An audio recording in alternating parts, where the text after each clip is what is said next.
Magandang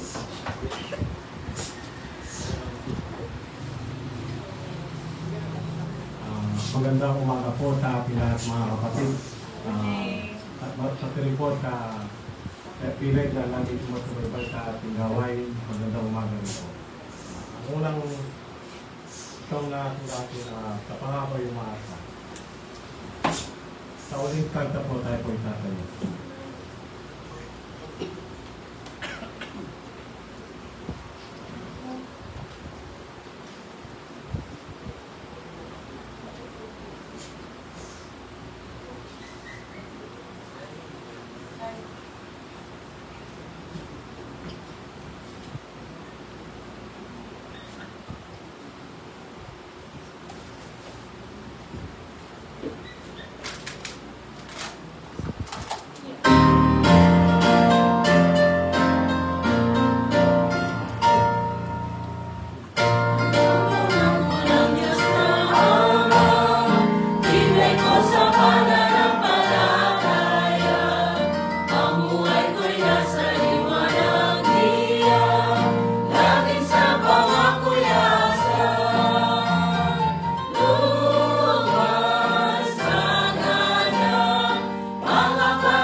Dakilang Ama, Banal na Diyos, kami pinagpapasalamat sa umaga pong ito. Patuloy na nagpupuri, nagbibigay papuri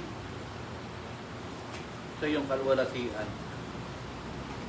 Dalangin namin, Ama, ang anak niyong gagamitin, naway patuloy niyo po siyang pagpalain at dagdagan ng karunungan, panglabas niyang mapaliwanag ang iyong mga banal na salita. At sa aming nakikinig, naway bigyan niyo po kami ng bukas na isip at puso upang malaman namin ang nais niyo pong iparating sa amin, Panginoon. Dalangin din po namin mga kaming bilang na magbibigay kapurihan sa iyong pangalan. At sa mga kapatid na dumala ngayon, dalangin din po namin ang mga kapatid na hindi nakadalo dahil sa kanilang karamdaman at iba't ibang suliranin. Kayo po ang magpala sa kanila at naway susunod na pagkakataon sila'y aming makasama. Sa kabuuan, naway kayo po ang patuloy na maitaas, Panginoon. Patuloy na malawalhati sa aming kalagitnaan. Ito po ang aming samod dalangin at ang pangalan ng aming Panginoon at tagapagligtas na si Jesus. Then po, makakarinig po tayo ng tayong bilang na selected members ng PCF.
kabila ng lahat, kami inibig ng taos at binayaran mo maging ng iyong buhay. Ikaw ang puno ng pag-ibig, malulubos ng buong daigdig, magpakailan pa man. Kahanga-hanga ka, Panginoon, walang hanggang hallelujah. Awitin mo lang ngayon, kahanga-hanga ka, Kordero ng kaligtasan, pupurihin ka, pupurihin ka. Panginoon,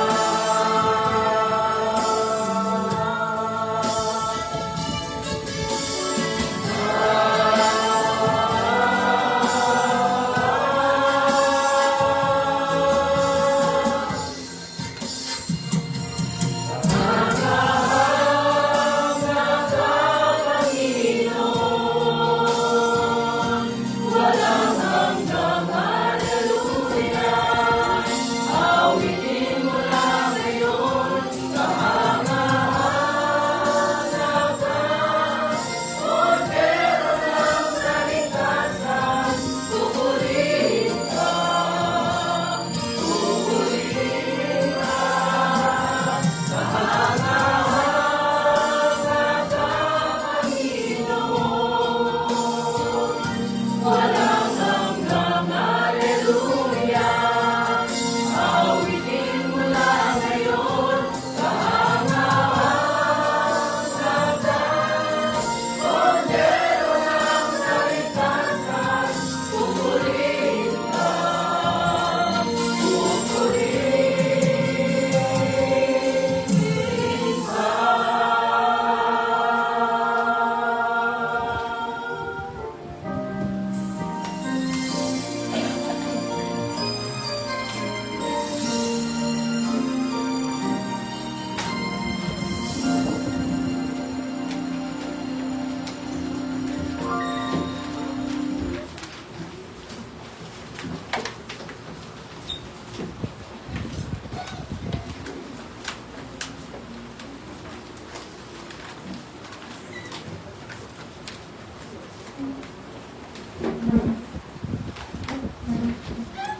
Salamat sa Panginoon sa tayong bilang na ating narinig. Ngayon po, niya po kayo tumayo para sa salita ng ating Panginoon na ating babasahin. Makibukas po tayo sa Hebreo, Kabanatang 5, talatang 14 po.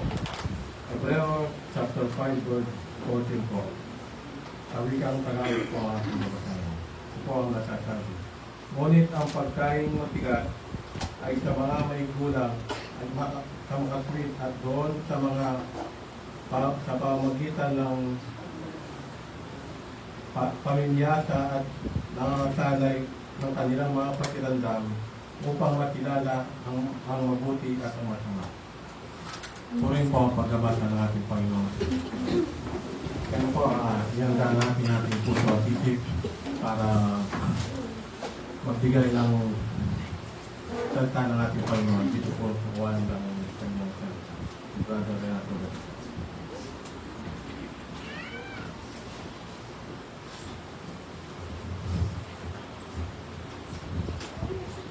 Good morning po sa ating lahat ng kapatid.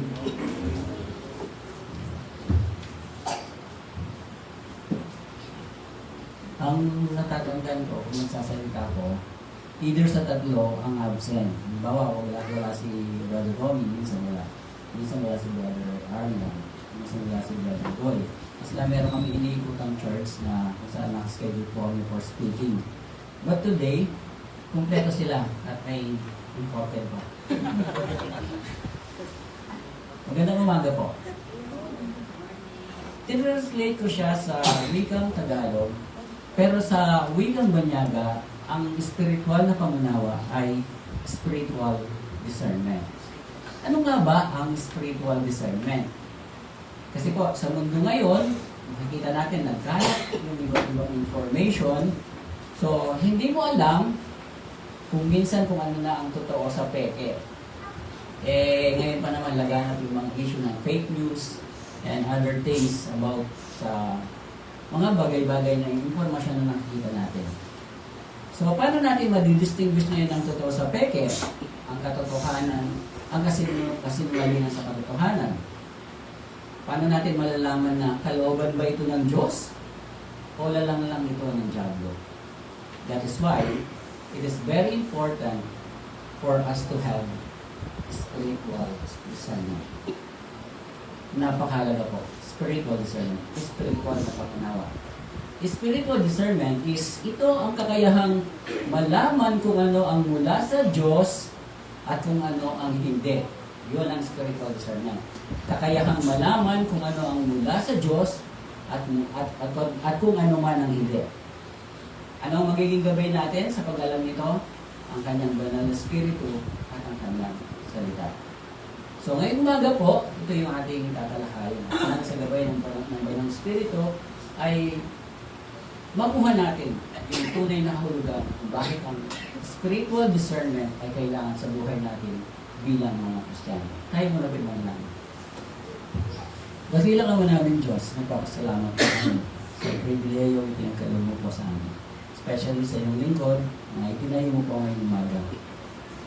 Hiling ko ang iyong karunungan, hiling ko ang iyong gabay, hiling ko ang iyong patnubay, dahil ang iyong lingkod ay napakalimited po ng kaalaman, ngunit sa banal na gabay ng banal na spirito na ito po ng iyong salita na pinag-aralan at ibabahagi ay magiging kapakinabang spiritual para po sa lahat. Maraming salamat, ikaw pong siyang bumagay sa amin sa pangalan ng Panginoong Jesus.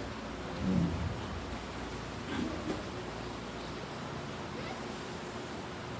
Bakit nga ba napakahalaga sa isang Kristiyano na meron siyang spiritual discernment?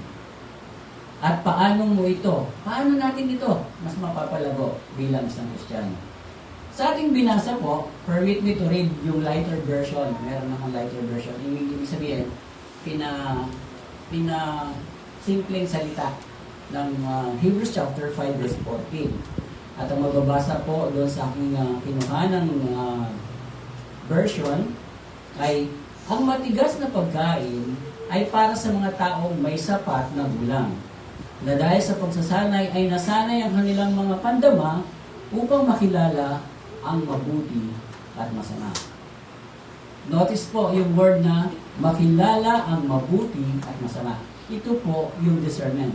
Kakayahang makilala ang mabuti at masama. Yun po ang tinatawag ng spiritual discernment.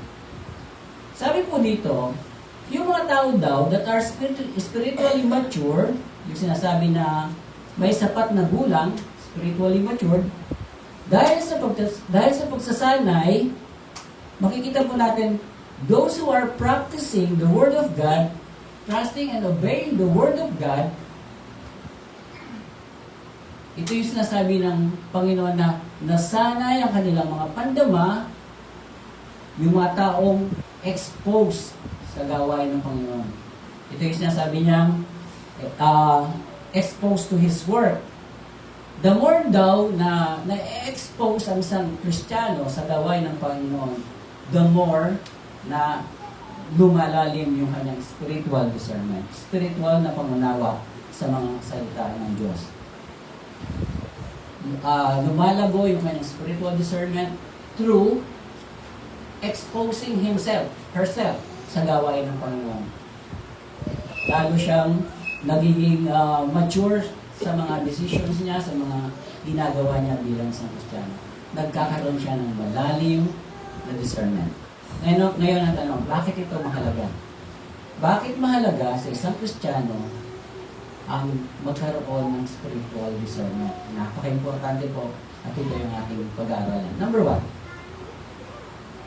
discernment help us recognize truth.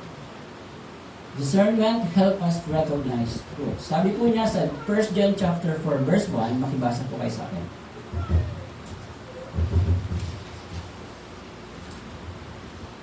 Sabi niya, 1 John chapter 4 verse 1, mga minamahal, huwag ninyong paniwalaan ang bawat espiritu, kundi subukin ninyo ang mga espiritu kung sila ay mula sa Diyos. Mga kapatid, dapat meron tayong ganitong kakayahan na sinusubok ang bawat espiritu kung sila ay mula sa Diyos. Kasi nagkalat nga po yung mga informasyon, maging sa ating spirit, sa mga nagtatawagang Kristiyano, napakaraming information na nakikita natin, naririnig natin, nababasa natin. But if we are guided dun sa tinatawag na spiritual discernment, makikilala po natin, masusubok natin kung ang mga espiritong ito ay mula sa Diyos o hindi. Kapag kasi nakinig ka sa mga ganon, at meron kang knowledge, or meron kang enough knowledge, meron kang enough discernment to understand yung mga sinasabi nila, malalaman mo, kung questionin mo siya, totoo ba na itong narinig ko ay galing sa salita ng Diyos, sa salita ng Panginoon? Idadaan mo siya sa iyong batayan ng pananampalataya, ang salita ng Diyos. Idadaan mo ang lahat ng iyong nakikita, naririnig, na babasa sa salita ng Diyos. Kasi ito yung ating basis of faith. So, kung meron kang enough knowledge ng salita ng Diyos, your spiritual discernment will lead you to the truth. Malaking tulong po na meron tayong nakastock ng knowledge ng salita ng Diyos for us na hindi tayo maligaw at malaman natin ang mga totoo sa hindi. Kaya yung discernment is a powerful tool for us to know yung katotohanan. So, makikita natin, kapag meron tayong ganitong spiritual discernment, sabi niya, when you have spiritual discernment, you will recognize what the word of the Lord is saying. Ito ang salita ng Diyos ang magiging gabay mo upang maunawaan at malaman ang totoo. So, discernment will help us know the truth. Number 2, discernment protects us from deception. Discernment protects us from deception. Basahin po natin. Makibasa po kayo ulit sa akin. So, Matthew chapter 4, verse 4 to 5. Ang sabi po niya dito, sumagot si Jesus, mag-ingat kayo upang hindi kayo madaya ni inuman. Sapagkat marami ang darating sa aking pangalan at sasabihin sila ang Kristo at marami ang kanilang ililigaw. Ito kasi yung pinaka-mission ng diablo, pinaka-mission ng kalaban ng Panginoon, to deceive people, to deceive Christians. Yun ang goal ng diablo, to deceive us. Ito yung kanyang, yung deception, yun ang kanyang ginagamit na sandata para iligaw tayo sa tama at galing tayo sa mga mali. So deception, discernment will help us,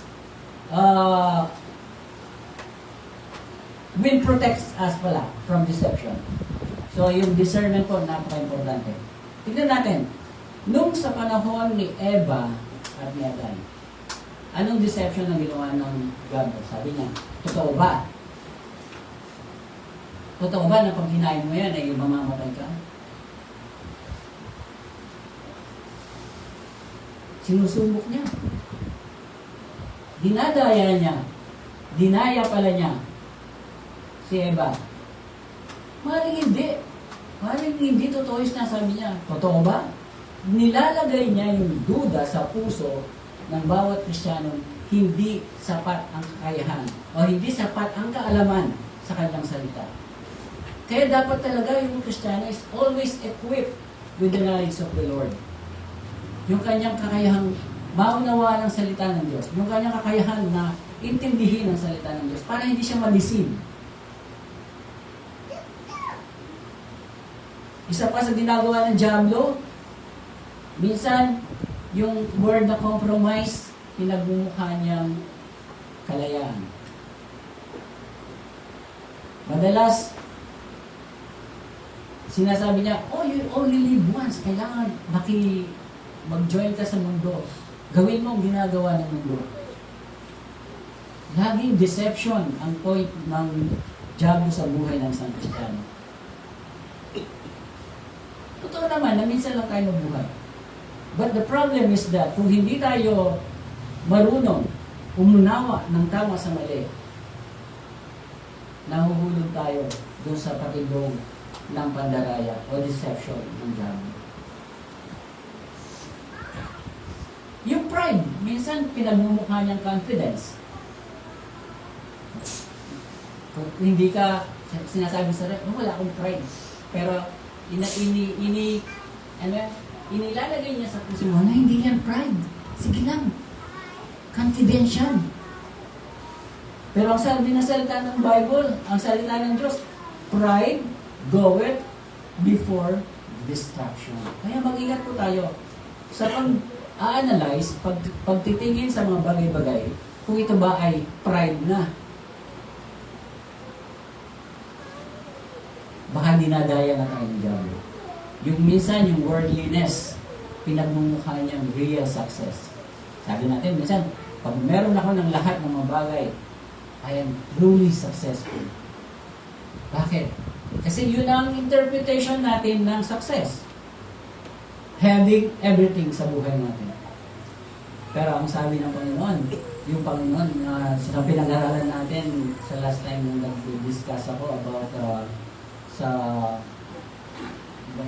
sinabi ko doon na ang Panginoon ay hindi sumusukat sa success sa possession natin. Hindi yun ang batayan ng success. Di ba sinabi ko pa doon sa aking message na for what shall it profit a man if he shall gain the whole world and loses his own soul? Success is not having everything. Kapag yan ang nakatanim sa utak mo, diablo ang madalas nagpo-provide ng ganyan. Kasi ang tunay na success ay hindi batayan ang pagkakaroon ng lahat ng bagay. So, isinasuggest ng Bible na gamitan natin ng spiritual discernment ang bawat kilos, ang bawat pag-iisip na ginagawa natin. Kasi when we have yung tinatawag na spiritual discernment, yun nga, maiiwasan nating mahulog sa bitag ng diablo na pandaraya, dinideceive niya yung ating mind. Kapag meron ka nito, yung spiritual discernment, it will guide you to the truth. And that discernment will help us make wise decisions. Spiritual discernment. Number 3, sabi niya, spiritual discernment helps us make wise decision. Na-mention ko na siya agad, no? Kanina. Sabi niya, ito yung isang verse na familiar sa atin. Proverbs 3, 5, and 6. Magtiwala ka sa Panginoon ng buong puso. Huwag kang manangan sa sarili mong karunungan. Kilalanin mo siya sa lahat ng iyong mga lakad at itutuwid niya ang iyong mga landas. Proverbs 3, 5, 6. Kilalanin, magtiwala. Huwag manangan sa sariling kakayahan, sa sariling karunungan. Kilalanin sa lahat ng mga lakad. Kapag merong spiritual discernment ng isang Kristiyano, malalaman niya na hindi lahat ng oportunidad na dumarating sa kanyang buhay, yung tinatawag natin opportunity, life opportunity, makikita niya na hindi lahat ay kaloob ng Diyos. May kasabihan na hindi lahat ng kumikinang ay ginto. Same with spiritual life. Hindi lahat ng mga opportunity na dumarating sa ating buhay ay kaloob ng Diyos. Minsan, mga opportunity na yan na hindi natin dinadaan sa batayan ng ating pananampalataya ay minsan maganda sa ating pandinig, maganda sa ating pangunawa, maganda sa ating pag-iisip. Pero yung end result nito ay hindi maganda because hindi nga siya galing sa Diyos. But, if these opportunities that are coming sa ating buhay ay pinadaan natin, pinagbatayan natin ang salita ng Diyos, makikilala natin kung ang opportunity na ba na ito ay mula sa Diyos o hindi. So, yung ating mga kilos, yung ating mga ginagawa, dapat din natin isipin at pag-ingatan. Kasi kapag hindi, kapahamakan ang magiging gulo nito. Kaya napaka-importante na sa buhay natin, meron tayong tinatawag na spiritual discernment. So, makita natin yung ating bakit mahalaga siya. Una, ito yung ating magiging sukatan ng katotohanan. Pangalawa, hindi na tayo ma-deceive. Kasi malalaman natin agad kung ito yung deception ng diablo. Because we have this so-called spiritual discernment sa buhay natin. Tapos, it will help us also make wise decision, better decision, good decisions. Hindi tayo nagkakamali kasi guided na tayo ng ating kaalamang spiritual. Spiritual na pangunawa sa mga bagay sa buhay natin, lalo pa tayo ay mag-Christian. Now, may question. What blocks spiritual discernment? Bilang isang Kristiyano, dapat aware din tayo sa katanungan nito. What blocks spiritual discernment? Of course, sa narinig natin, yung positive na epekto nito sa ating buhay, yung understanding the truth, knowing the truth, hindi na tayo mag-deceive, magkakaroon tayo ng wise decision. But, not all have this spiritual discernment kasi hindi sila masyadong concerned, hindi sila masyadong binibigyan halaga sa buhay nila. But, napaka-importante po nito. And, gusto ng Diyos lahat meron ito. Kasi nga ito yung maglilid sa atin sa mga bagay na mga desisyon na magiging tama sa atin. Now, yung question natin, balikan natin. What blocks spiritual discernment? Kasi nga, lagi may kalaban ang diablo. Lagi na, first on the list, sin and compromise. Kasalanan, lagi yan. Minsan, hindi balik. Minsan lang naman Minsan lang naman minsan ko lang gagawin. Maliit na bagay lang naman. Ngayon lang naman, maintindihan na siguro ni Lord yan. Kino-compromise natin yung salita ng Diyos sa mga ibang bagay. Sinasabi natin, maunawarin ng Diyos. Minsan yun. Yung mga simpleng yun ang nag-block sa ating spiritual growth and spiritual discernment na maaari nating makamit sa ating buhay. Sin and compromises. Sins and compromises sa buhay natin. Hindi natin napapansin yung konting, sige, minsan lang naman. Then, inulit mo na twice. Inulit mo na siya thrice. 4 times. Then, on and on, nag-accumulate na siya sa buhay mo. Hanggang sa mararamdaman mo na lang, parang may kalyo na ang puso mo, hindi mo na naiintindihan kung ano yung spiritual discernment sa buhay mo. Hindi mo na nakikita yung kalooban ng Diyos. Kasi, malagi mong sinasabi na, okay lang yan, naiintindihan ng Diyos yan. Maunawaan ako ng Diyos. Pangalawa, ignoring the scripture. Ito yung madalas na naririnig natin sa mga preachers, sabi nila, study the Word of God. Dito, marami sa atin guilty. Studying the Word of God. Meditating, sinesearch natin yung salita ng Diyos. Wala nang masyado yata sa ganito. Dito tayo nag-fail madalas kasi we are too busy sa buhay natin. Lagi natin narinig yung word na mas focus tayo sa mga worldly things kaysa sa mga bagay ng Diyos. Kaya yung hindi natin napapansin, hindi na tayo nagiging aktibo sa gawain ng Diyos, hindi pa lumalago yung ating spiritual discernment. Because we are ignoring the source. Because the source of spiritual discernment is the Bible, is the Word of God. So when we ignore the source of spiritual discernment, ano maaasahan mo sa buhay mo? Lack of spiritual wisdom. Lack of knowledge of God, of the Word of God. Kaya isa ito sa mga hadlang para magkaroon tayo ng spiritual discernment sa ating buhay. Ignoring the source. Ignoring the scripture. Number 3. Sabi niya, another thing that blocks yung ating spiritual discernment, following emotions over truth. Ang tao kasi by nature, madalang lang yung hindi emotional.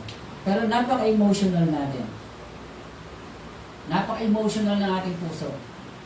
Madalas sinusunod natin yung sinasabi ng mundo, follow your heart. Sundin mo ang puso mo, kasi yan ang tama. Pero hindi yun ang sinasabi ng salita ng Diyos. Anong sinasabi ng salita ng Diyos? Guard your heart. Buwadyahin mo ang iyong puso. Bakit? Alam ng Diyos na ang puso natin ay madaya, mahina. Kaya pinapag-guard niya ito. Alam niya na kapag ito ang nagdesisyon, malamang sa hindi, mali. Kaya dapat yung ating spiritual na buhay, hindi siya binubuhay through emotions. Dapat ang pinangbubuhay natin sa buhay Kristiyano, words of God. The truth of the words of God. Not the feelings, not the emotions. Kasi pag pinapractice natin yung buhay natin na punong-puno ng emosyon, dito pumapasok yung tinatawag na greediness, dito pumapasok yung loneliness, dito pumapasok yung mga decisions na hindi maganda. Sabi ko nga, minsan nagdi-decision, nasa point tayo ng buhay natin na punong-puno tayo ng bitterness. At habang nandun tayo sa sitwasyong ganon, nagkakaroon tayo ng mga decisions na ang end, bitter din. Kasi hindi siya ginamitan ng spiritual discernment.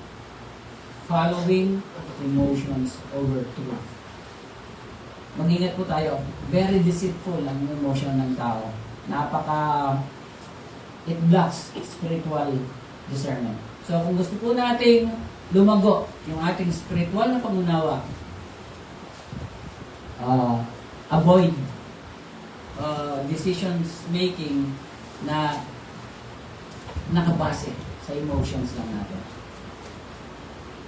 Number 4, that blocks spiritual discernment, spiritual maturity. Tagal-tagal mo na bilang isang Kristiyano, ganyan ka pa din. Yung makanti ka lang ng konti, nawawala ka. Yung makanti ka lang ng konti, napipigil ka. Yung makanti ka lang ng konti, bumibigay ka. Why? Immaturity.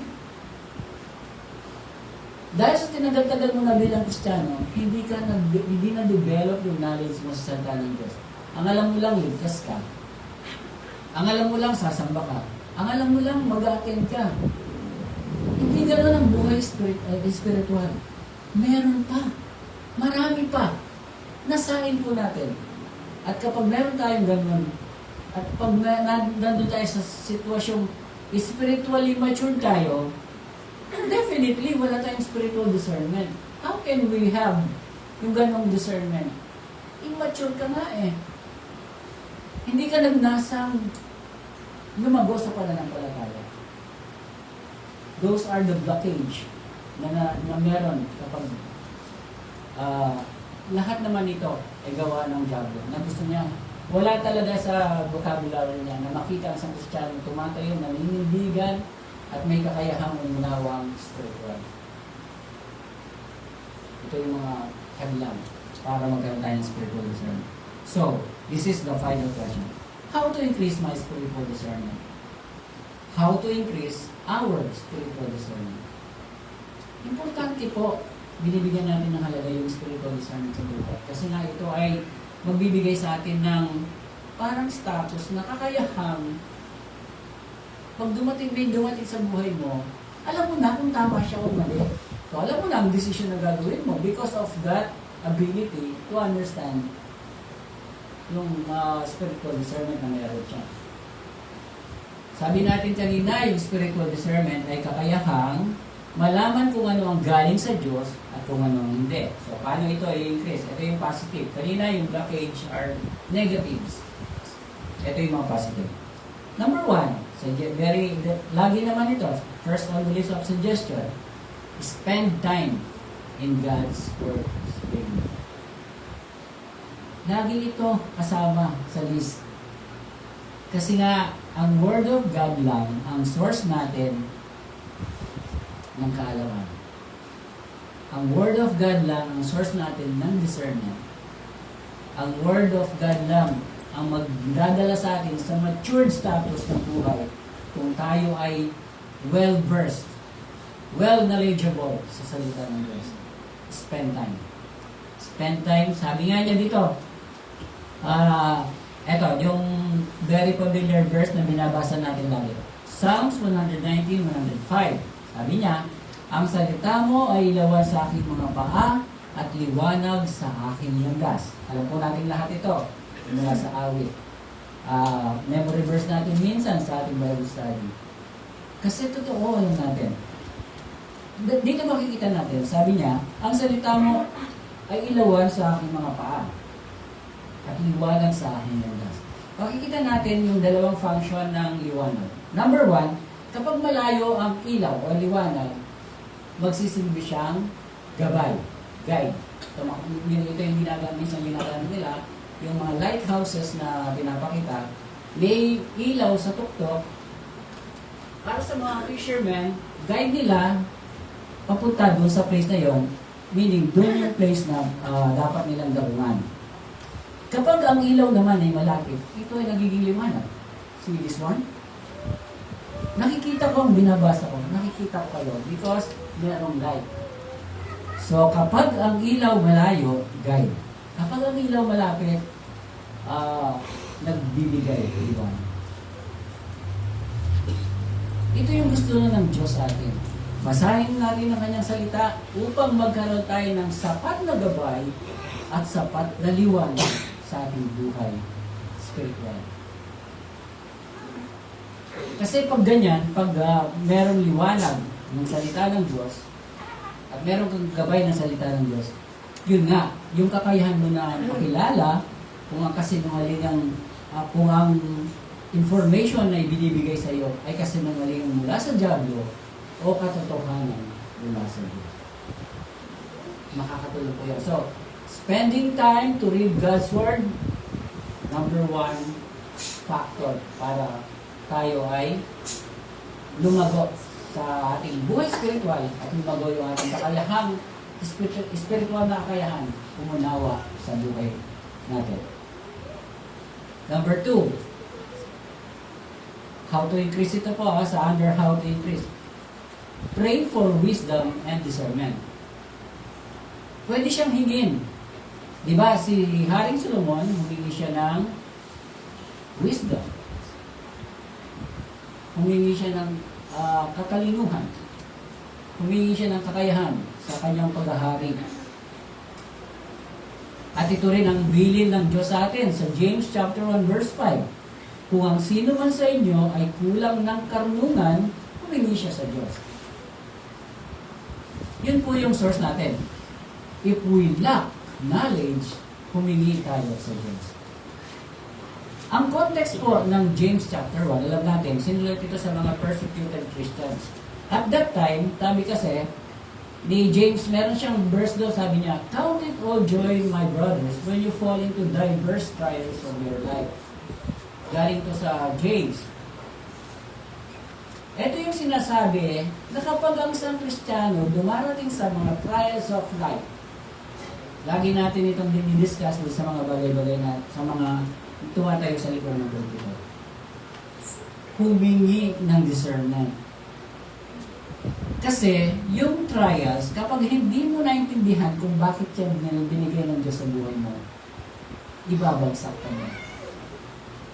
Pero kung meron kang spiritual knowledge, alam mo na ang trials na binibigay sa ng Diyos ay upang patatagin ka. Bakit mo maunawaan yun? Kasi sinabi ng Diyos sa kanyang mga salita. Kasi binabasa mo. Kasi inuunawa mo. Kaya minsan yung mga ibang Kristiyano bumibigay sa buhay kasi they don't have the understanding sa Word of God. Kaya napaka-importante ko talaga na ang ating buhay ay punong-puno ng mga pangako ng Diyos. Kaya para sa bawat nating desisyon, nakakusap natin, ipinapaalam natin sa Diyos ang mga bagay na nararanasan natin. So, wag lang tayo mag-spend time with the Word of God, but pray and ask for wisdom. For discernment, I mean. Sorry. Number 3, doon sa how to increase, learn from matured believers. Learn from them. Maraming mga Kristiyano na sinubok na ng panahon, mga kapatid.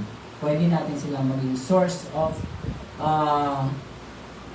pwede natin silang lapitan, usapin, kung ano nila bang mga experience nila sa buhay. Alam niyo mga kapatid, sa mundo ngayon, na tinatawag nilang Gen Z, magagaling ang mga bata. Hindi mo matatawaran yung kakayahan nila sa technology. Ako, surrender ako sa mga bata. Sobrang galing nila sa technology. But let me remind you, na pagdating sa spiritual na bagay, walang tatalo sa mga matured Christian. Sila ang dapat natin lapitan. Oo, may kakayahan ka sa technology, pero sila, well-experienced pagdating sa mga pagsubok ng buhay. Pinatatag na sila ng panahon. Kaya pwede rin silang maging source ng spiritual discernment. Learn from them. Lapitan niyo po ang mga Kristiyano. Alamin yung pinatatag na ng panahon sa kanilang buhay. Number 4, walk closely with the Holy Spirit. Walk closely with the Holy Spirit. Napaka-importante po ito. Every now and then, kapag meron tayong ginagawang mali, merong conviction ang Holy Spirit. So, if we are walking closely with the Holy Spirit, makikita din natin yung mga pagmali na nagagawa natin at mailalapit din natin ito sa Panginoon. Maging tayo sensitive sa conviction ng Holy Spirit. Lagi naman siya dyan eh. Hindi niya tayo pinababayaan. Lagi merong Holy Spirit na nagkukonvict sa ating mga mali. Lagi yun. Hindi yun mawawala. Kaya lang, hindi mo maririnig ang conviction ng Holy Spirit not until malapit ang puso mo sa Kanya. Malapit ang puso mo sa Diyos. Malapit ang puso mo sa Panginoon. Nagkakaroon ka ng sensitivity sa buhay mo, sa mga bagay ng buhay mo, kung malapit ang iyong puso sa Holy Spirit. Marami siyang mga conviction na ginagawa sa ating buhay. Huwag nating patigasin ang ating mga puso. Kasi yung conviction na yun will help us para lumago yung ating spiritual discernment. And last,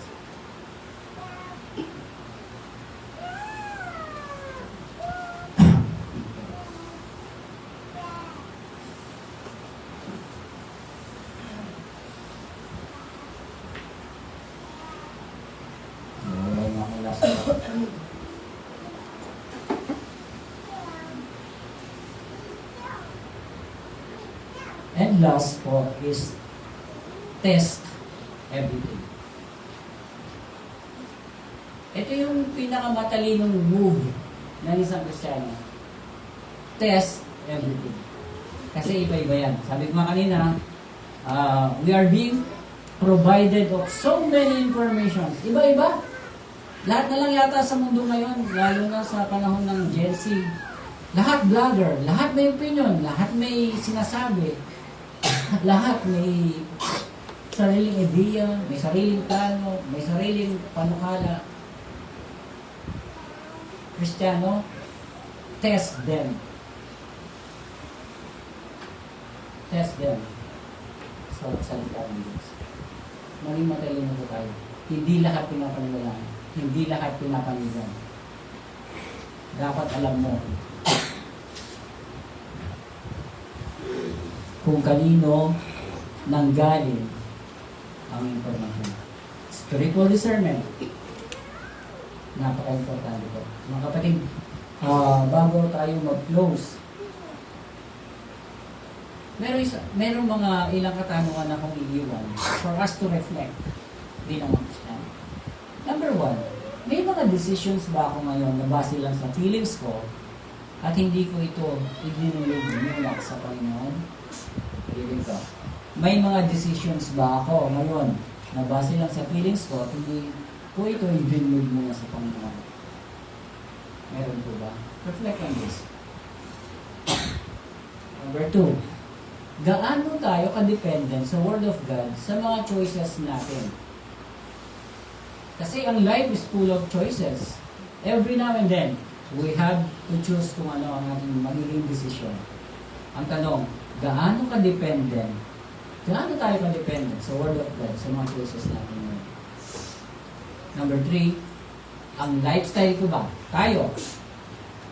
Each and every one of us, bilang mga individual, ang lifestyle ko ba sa panahon ito ay nagpapatalas o nagpapamanhid sa discernment na gusto ng Diyos na makamit. Maraming salamat po. Magandang umaga mga kapatid.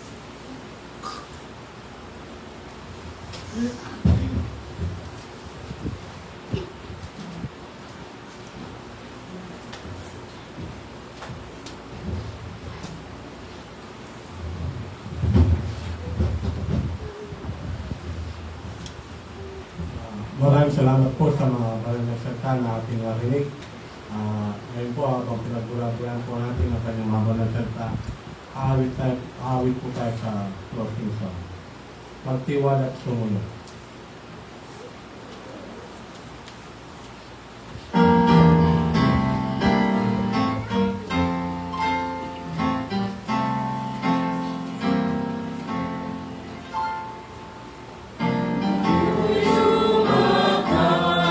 Nakasama ng Diyos, maluwalhati at mapalang. Umanap ng utos ng buong si Jesus, at magtiwala at sumunod. Magtiwala at tayo'y sumunod. Maging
Senator Jobert Di Del Cruz.